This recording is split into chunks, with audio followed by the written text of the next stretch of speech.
Hey, welcome back to the channel. This morning we are working on the Seadoo Speedster 96 model. What I'm gonna do is I am going to get rid of the quality multi-purpose electronic module, the MPEM on these. Now that module, if it breaks, your boat can be a big paperweight. Now mine is working fine, but there's some of the functionality I don't like of those modules. And we're going to just simplify this whole system. Now, I'm also going to show you right now that the thing runs and that module is in good shape because I'm planning on selling it in case somebody has one that's broke, doesn't want to rewire it the way I'm doing it. Then you could buy my module and get your boat back going. Now, this system uses these digitally encoded security keys.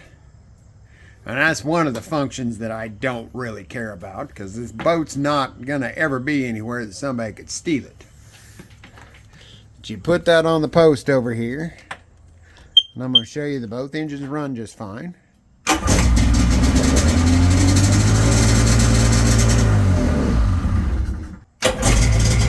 we go.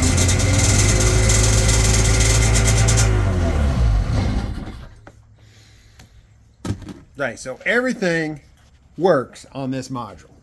I'll also show you one thing that sometimes messes up on them is it runs some of the charging system through there. There's a couple of fuses mounted on that board and it'll end up popping the fuses. I'll show you the fuses are both good once I get it pulled out.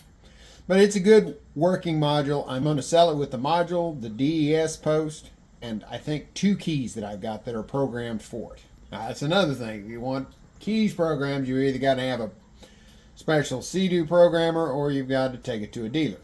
Part of the functionality that we will lose doing this is I intend to go, like I said, we're not going to use the digitally encoded security anymore. We're just going to have the older style switch. Just a plastic cap that clips on and holds it. So that to me is no big deal. With the MPEM setup, your start and stop buttons will start it and stop it. Now the way I'm going to wire it up is they will only start it. When you need to kill the engine, you'll pull the lanyard. And that is, you know, it'll kill both engines at the same time, but that's not an issue to me. If you wanted to put in separate buttons for stop, you could do that, but I'm just going to use the kill switch lanyard. Now your MPEM also does your rev limiter. I mean, if you're in neutral, it limits your RPM.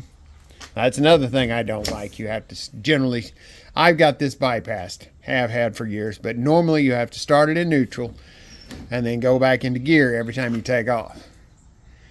Now I like to be able to start in gear, so I added a separate switch, a little toggle switch up there.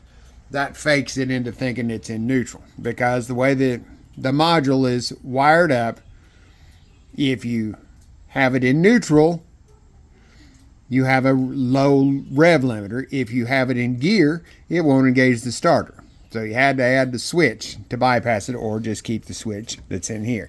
It also will eliminate your high RPM rev limiter, but I've owned this boat for over 20 years. I have never hit the rev limiter like jumping over waves or whatever. You just have to have throttle control. I mean, the personal watercraft is a little more difficult, but I don't think I've ever accidentally hit the rev limiter on them. You just need throttle control. But if you're always banging it off the rev limiter, this might not be the good modification for you. So that's the functionality you will lose. Other than that, everything will work fine. The timing curve, everything is built into your ignition coils, your CDI modules down here, which they will stay. And you can only do this the way I'm doing it on these 717 motors. The 800s use a different setup.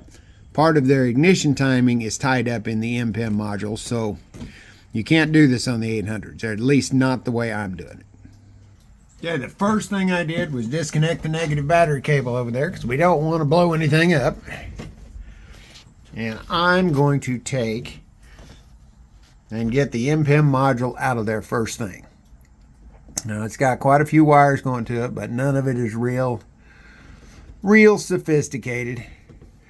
First thing we'll take off is, see this red with the, I think it's a green tracer that comes off of your voltage regulator down here.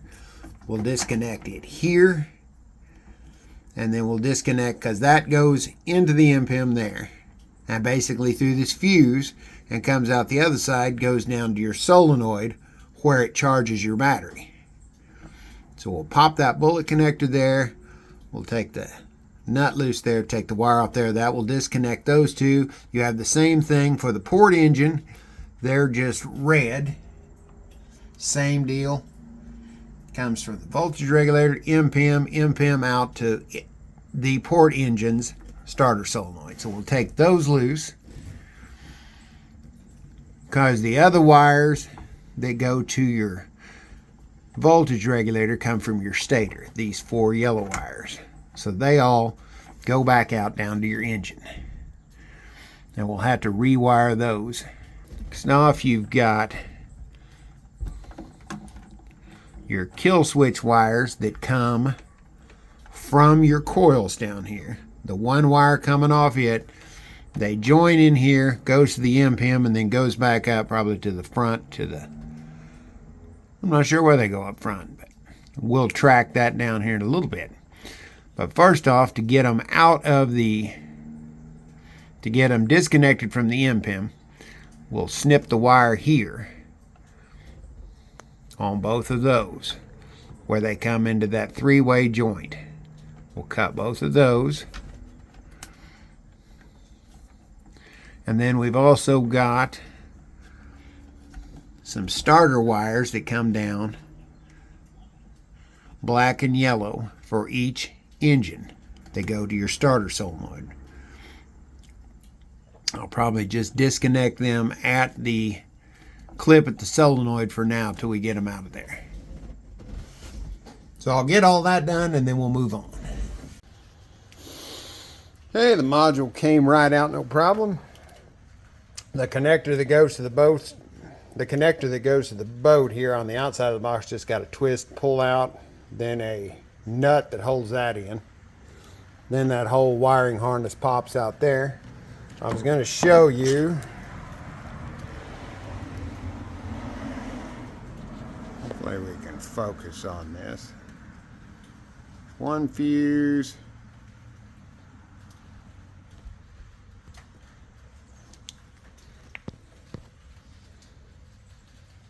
There's the other fuse. That fuse and that fuse. They're all good. Like I said, this thing worked perfectly. So it should be real easy to install. The only thing that has been cut on this is there's 2 gray wires there. I believe they went to some of your gauges, probably the tachometers. And I don't know about the rest of you, but I haven't had tachometers on this boat since right after I bought it, 20 some years ago. They just didn't work, took them out, never cared. You can tell when the motors are in sync, and otherwise I don't care if it had tachs or not. As you can see, I switched to a different hood. We've got a little Yamaha speedometer that I found, and then a fuel gauge there, but no tachs, nothing else. But hooking this up, it should be pretty much plug and play, because the only 2 wires I had to cut were the ones that go down to the coils. Well, actually, I wish I'd have left those on there now, because I could have put new wires with spade connectors. I'm sorry about that. I should have just pulled those off the coils. But I left plenty of wire to where you can splice back into them. But those go to each coil to shut the engine down. And you have the connectors that go to the starter solenoids. You have the ground wire. Over here you have the four connectors for the stators for the charging system. You got some more ground wires. And you have your wire to go to the voltage regulator. Your other voltage regulator wire is right there.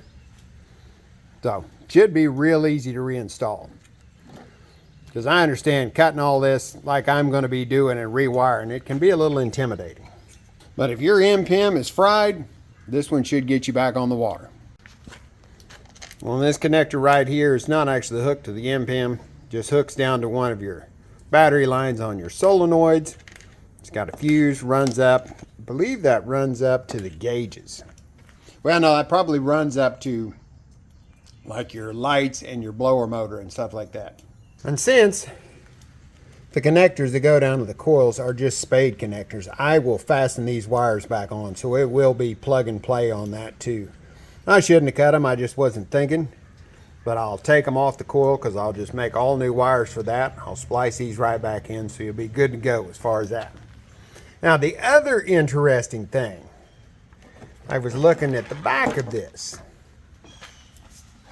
And here's all the numbers, so in case you buy this, you know you're getting exactly what I'm showing you right now. But notice the date, manufactured 5/28 of 02. Now this is a 96 model boat. And I brought this home the 13th of July in 02. So this had got a new MPEM unit right before I bought it. I mean, like right before I bought it.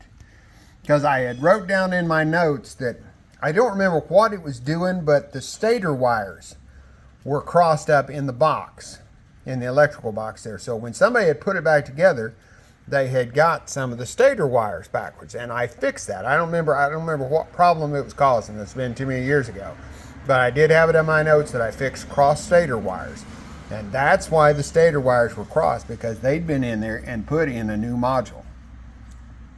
So hopefully this is a little bit updated from what the 96, module would have been, in case they'd found some problems they had and corrected them. So this is a better module than you would get if you found one that was right out of a 96 model. All right, enough about the module. It's out of there. Won't ever go back in this boat. So what we're going to do now is I'm going to pull this wiring harness down, get it out from behind there, because most of that goes to the engine. We'll get it all pulled out so we can run new stator wires, and then the wire for the temperature sensor. We'll get all the wiring from the engine run back into the box like I want it, and get what we can hooked up, and then we'll start working our way forward. Well, I have the wiring all loose to where I can get to it. Now I get to pull out the first bit of abandoned wiring. That's one of my favorite things. This thing has been laying over there by the fuel level gauge for, as long as I can remember. I took it off. I don't even remember what this, I bet this was for the oil level sensor, because this thing hasn't had oil injection since right after I first got it. I just pre-mix everything, love it. So that wire, those two that are abandoned, go up to the front, so we'll pull them out here in a minute. Okay, I have brought the bundle of wires that comes off the starboard engine, which is a total of 5 wires, the 4 in that connector, and then the one for the temperature switch. I brought that bundle up, so we'll start wiring it first. First thing, we'll hook the 2 yellow wires, which are your stator wires, onto your 2 yellow wires that go into your voltage regulator. Now this AC current off this, so it shouldn't matter which way they go. But the one with the black stripe, I'm going to put with the one with the black. One with the black stripe on the wire, I'm going to put with the one with the black. Sorry, everything's getting out of focus on there. And then put the other one there. Just a couple of bullet connectors. And I think I'll leave the wires the length they are now, even though they're long, since we got plenty of room in the box now, just in case I decide to move stuff around later. You always cut more wire off, a lot more difficult to add it. Okay, we've got the stator wires ran around, hooked up to the voltage regulator. I brought the wire down for the kill switch that will end up at the coil. I wrapped it around there so I'd remember which one was which. And this last wire is for the temperature sensor. And we'll be hooking it up in a minute, because I found the wires that go to the front that go to the signal horn. So right now, and the black wire just on that ground nut. So right now I'm going to bring the wires over from the other engine, do the same thing on it. stator, ground, and wrap the kill switch around the port engine coil so we can hook it up later. We have the stator wires from the port engine hooked up to the port voltage regulator. So now we need to hook the output of the regulator and come over to the battery connector for that side so it can charge the battery. And on this setup, you know, the 95 Speedsters, the two batteries were independent. In 96, they wired them all together, as you can see from this jumper wire here, or both stators are charging the battery at the same time. But we need to hook that up to go from there to there. And what we're going to use is an inline fuse, bullet connector on one end, ring connector on the other end to go there. 15 amp fuse like it has originally, because the MPEM module doesn't do anything with the alternator or with the stator charging. It just simply has the fuse on there, because I measured on both of them. It's just an open current through the fuse from the two wires on the MPEM. So we don't need to do anything special, just hook it up, because current does not flow backwards through the voltage regulator. So it won't end up, you know, when the current is flowing, when it's running, it's going this way through the regulator, through that to the battery. But when it's stopped, there's diodes in there, so it won't go back and feed power to the stator. But I found something interesting. All right, as you can see there, I've got the negative on the meter grounded, the positive going to the regulator. And there is no current flowing at all backwards through the regulator, like it should be. And now I do the same thing with the regulator on this side. Now look at that. 14.5 mega ohms of resistance. Just a tiny bit of current flow is going backwards through this regulator on the starboard side. And this boat, ever since I've had it, has had a little bit of a power drain. If you'd let it set for, 2 or 3 weeks without using it, the battery would be low. And that right there is what was doing it.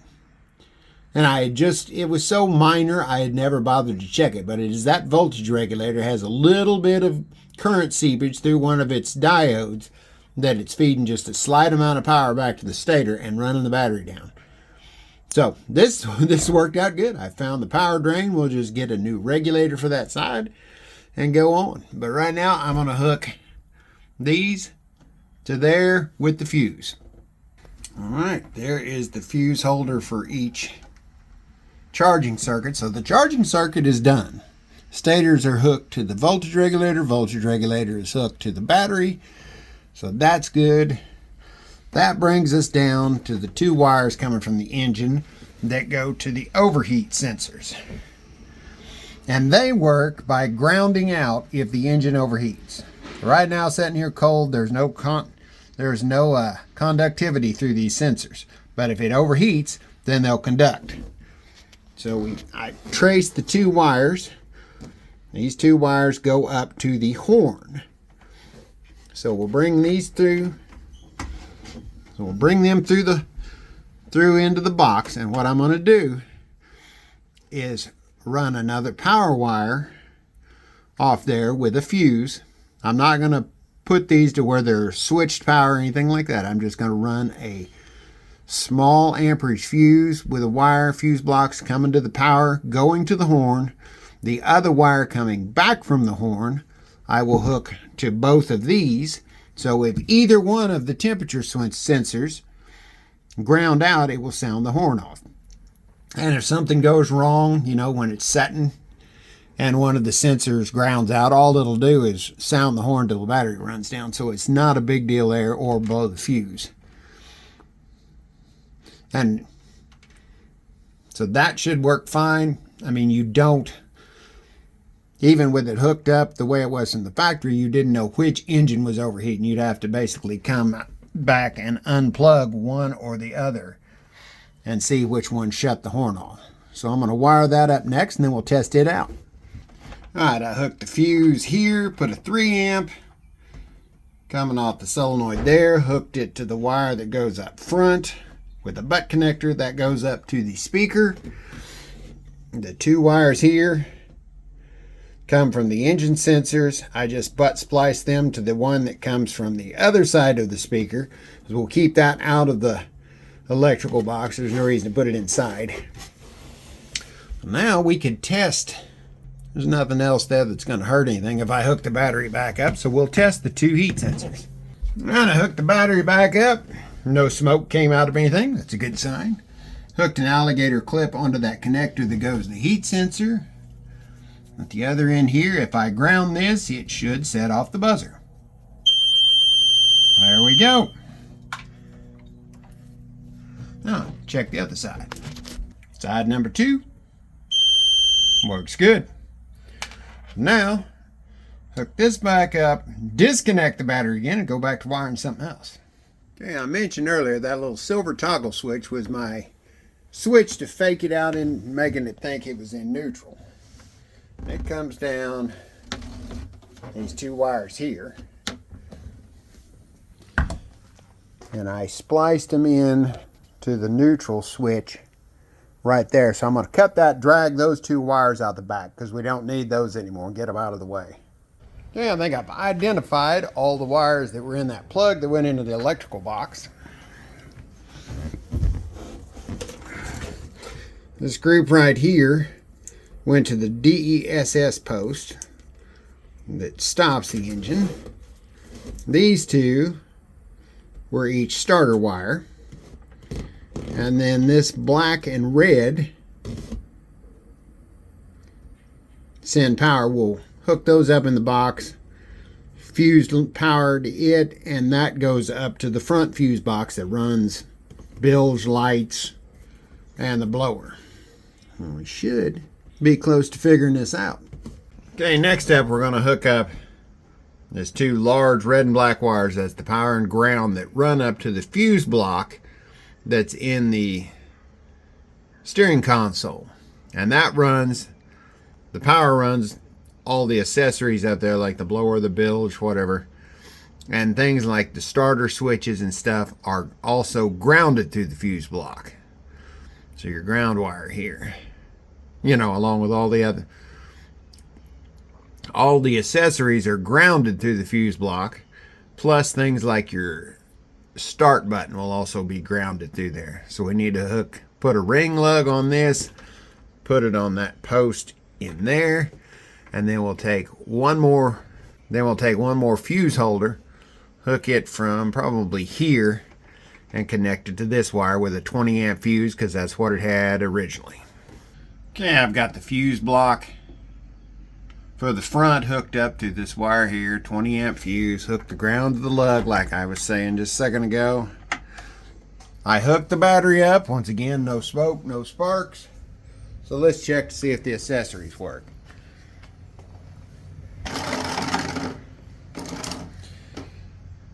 If I'm correct on what I think, everything should work except for the gauges. Gauges are still dead because they were ran by the MPEM. They were on that little timer. So right now, let's hit the blower. Hey, blower works. You hear the bilge running back there. And we have lights. Both navigational. Front lights off, back lights still on. So all of that works just like it should. Now we're down to hooking up power feed to the gauges, and I think I will run them through my little switch here so I can turn them on and off, because you don't want the gauge sitting there running all the time because it'll run the battery down. So we'll turn that on, or we'll wire those to the switch, and then we just need start and stop. Well, I figured while I was messing around up here in the front, I'd go ahead and get the power to the gauges hooked up. Now this is where yours is going to be different because, like I said, I've taken out the tacks, all the other factory gauges. I have a fuel level gauge there, which is aftermarket. It's got a regular arm float in the tank as opposed to that column style that Seadoo uses. And I've got the speedometer there, which all it needs is power for its internal light. So what I've done is isolate the two power wires.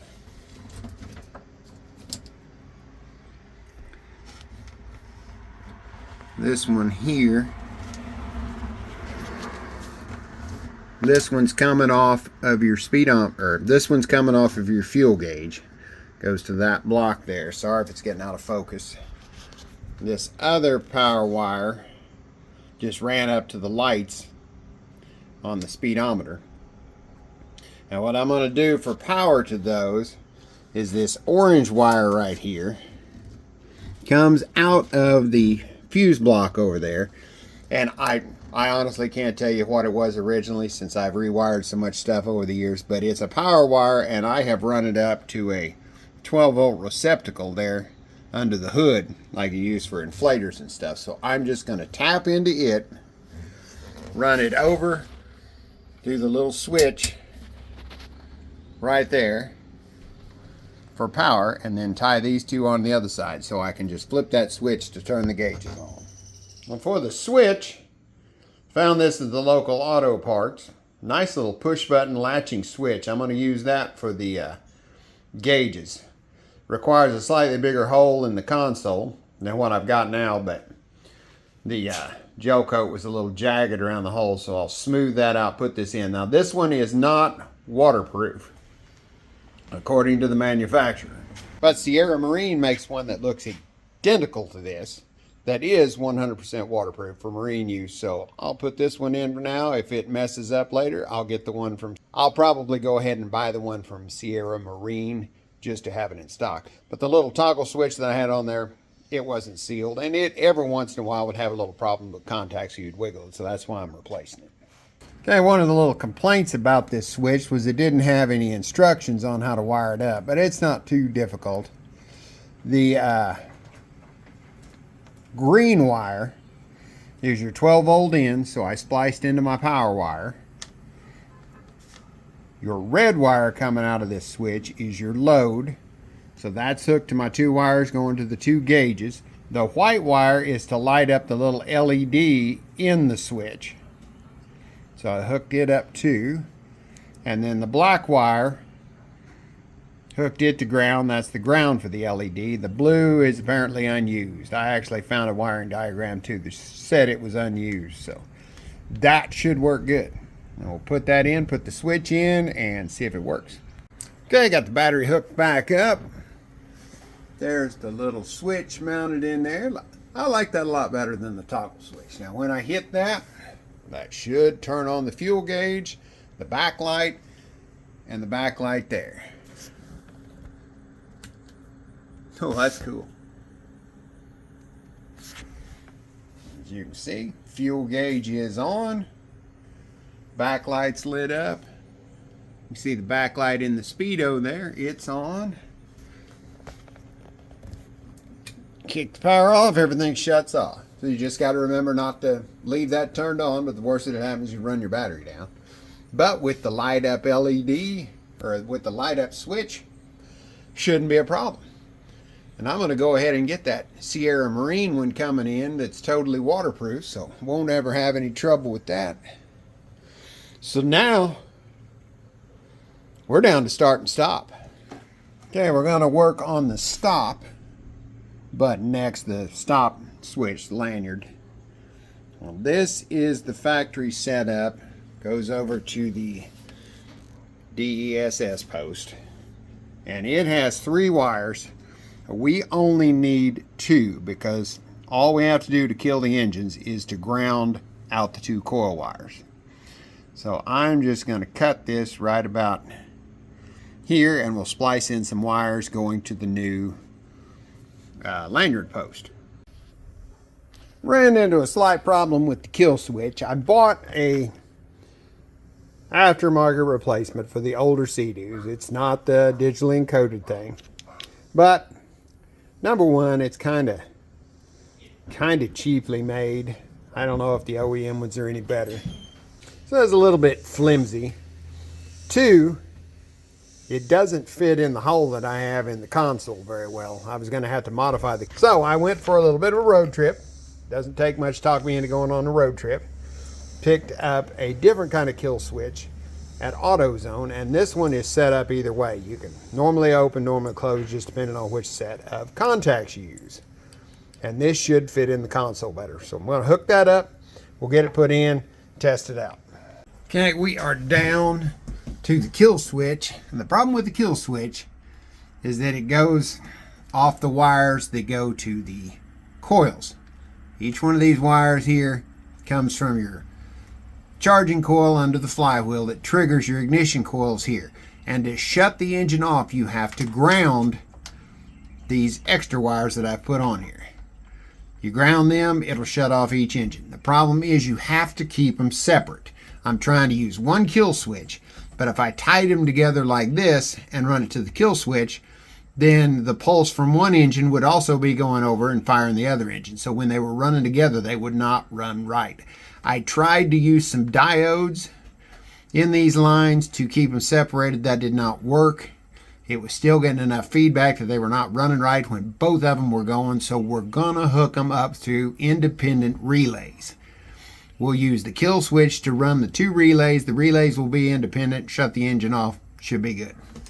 Okay, here's the relays we're going to be using. Now terminals 85 and 86 are your coil that activates the relay. So we'll put power to one and ground to the other. So we'll just put power to like 85 and then we'll ground 86 through the kill switch. And when that happens, you see contact 30 that pivots between 87 and 87A. Well, when this relay is sitting there with no power to it, 30 is connected to 87A. So with no power, just like it would be when you pull the kill switch, 30 to 87 would work, and we're going to hook up 87A to ground. We're going to hook up 30 to the wire coming off of the coils. So when the kill switch is pulled, the engine will die. Now when you put the kill switch on, circuit 85 to 86 will be energized. It will pull circuit 30, or pull contact 30 over to 87 and close it, which we won't have anything hooked to 87, but that will make 87A an open circuit. So then the engines will run because they won't be grounded out. And that way it's kind of fail-safe that if we lose power or something, the engines will shut down. If we had it wired the other way, you'd have to have power in order to shut them down. And I'd rather have it no power at all to shut the engines off. Okay, we've got the first two connections made to the relays. These come straight off the coils, going to contact 30. So the next two are going to be grounds.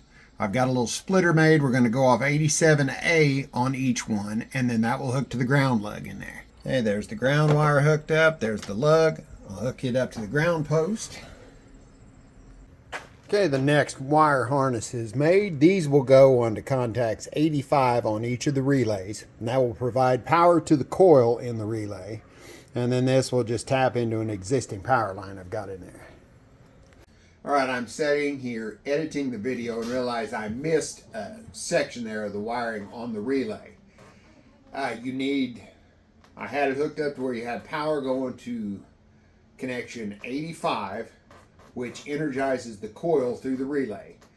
86 needs to go up to the kill switch. And you need to hook it to where when the kill switch is on, when you've got the lanyard hooked on, that it is a closed circuit. So it goes through the switch to ground, and then that will kick the relay on, which disconnects 87A and will let your engines run. That way when you pull the lanyard off, the relay switches to the other side, grounds out 87A, grounds out your coils, and your engines stop. I just forgot to record that or did something, but that's the last connection on the relay. So back to the video. There's two starter solenoids are back in here. One buried over here. Now what they need is power and ground to activate. So I found some connectors that'll go on them. I'll show you those right quick. Here's the two connectors that come off the MPEM. I didn't want to have to cut them off, but I went to looking at the local auto parts and I found some connectors that work.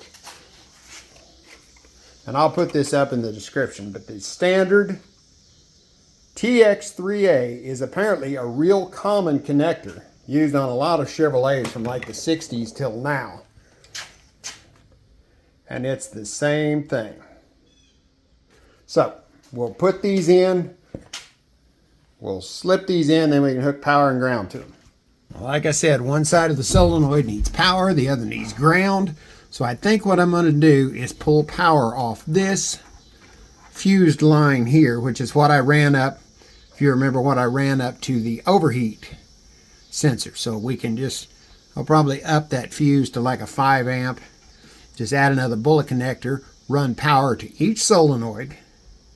Okay, just branch it off, hook that up. The other side of them comes out that needs to eventually go to ground, where you have these two starter wires here that go all the way up to the front of your starter buttons, one for each button. And then the other side of the starter button is hooked to ground up at the fuse box. So if I hook these to the ground side of the solenoid, whenever you push the button, each one will ground the solenoid through the switch to the fuse block. So should be pretty easy to hook up. All right, there's the completed wiring harness for the starters. Each one of these goes into a solenoid. The wire, the short wire there with the butt connector, goes to the switch line for each one. The other two come up, they'll hook into power there, and then I'll hook the thermostat switch power back into here. Well, everything is wired up as near as I can tell. But now we start testing stuff out. Hooked up the battery again, no smoke, always a good sign. So we're going to make sure I've got the starter buttons, make sure they function, make sure I've got them hooked up on the right side. So we're going to try the starboard engine right now. Cranks up. Port engine. Cranks up. Nice. Now with the way this is set up, it will crank without having the lanyard on. You know, before, if you didn't have the deal on there, you wouldn't get any crank. This will be like most other jet skis. You could crank and crank and crank. If you forget to put the kill switch on, it'll crank but won't start. All right, I can't think of anything else to test. So I'm going to go live and see if it'll fire up. Now my plan is to fire up one engine, make sure it shuts off, fire up the other engine, make sure it shuts off. And it'd be nice if I could talk. And then if that works, I'll fire up both engines at the same time. If they run good, then see if they both shut off.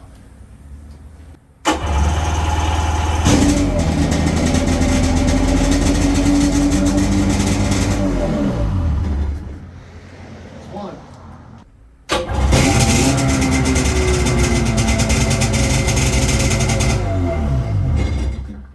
There's two. Relays are all hooked up. We're ready to see if both engines will run correctly at the same time. So, I don't know if you can hear that, but when we engage the kill switch, the solenoids are clicking back there. Meaning that it's opened the circuit, so the coils aren't grounded out, it should run. All right, let's see if both behave correctly.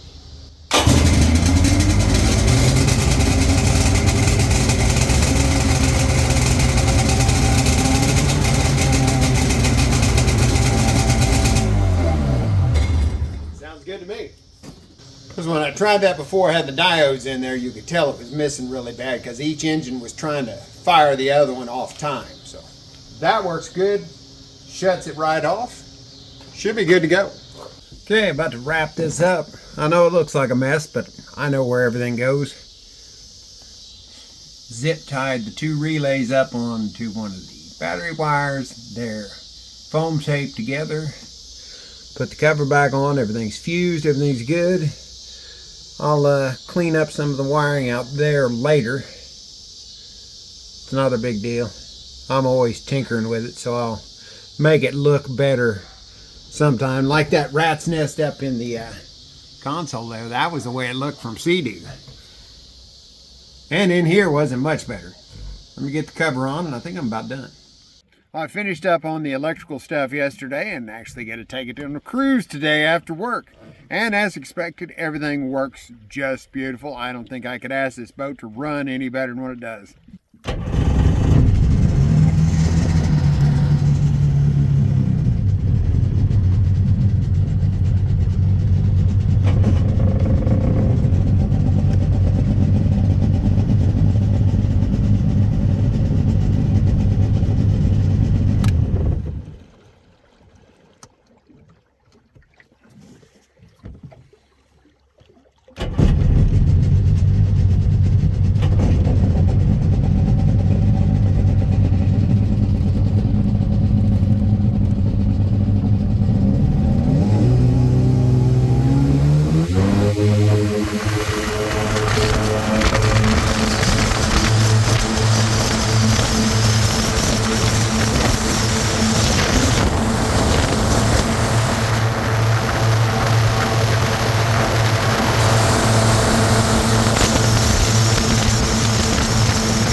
Love it. Well, that's all for this video. Hope if you didn't find it helpful, you at least found it entertaining. If you've got one of these boats and your MPEM is blown up, at least you know now that it's not just a big paperweight. It can be fixed without spending a bunch of money. You lose some functionality, but on the other hand, it makes things a little more user-friendly in my opinion, and that's why I did this. Plus, I'll have that MPEM for sale if you're interested in it. Drop a message in there if you need one and don't want to do the rewiring that I did. That one would work perfect. If you've got a broke boat, now you know how to fix it. Thank you for watching. I'll catch you on the next video.